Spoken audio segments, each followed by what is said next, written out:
পুণ্যলোভাতুর মোক্ষদা কহিল আসি।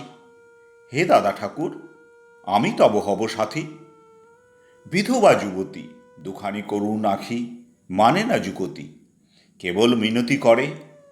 অনুরোধ তার এড়ানো কঠিন বড়। থান কোথার, মৈত্র কহিলেন তারে। পায়ে ধরি তব, বিধবা কহিল কাঁদি, স্নান করি লব কোনো মতে একধারে। ভিজে গেল মন, তবু দ্বিধাভরে তারে শুধালো ব্রাহ্মণ, নাবালক ছেলেটির কি করিবে তবে? উত্তর করিল নারী, রাখাল সে রবে আপন মাসির কাছে।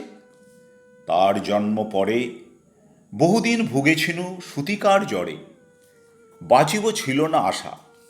অন্নদা তখন আপন শিশুর সাথে দিয়ে তার স্তন মানুষ করেছে যত্নে, সেই হতে ছেলে মাসির আদরে আছে মার কোল ফেলে।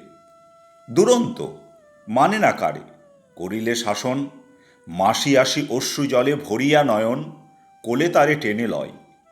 সে থাকিবে সুখে, মার চেয়ে আপনার মাসিমার বুকে।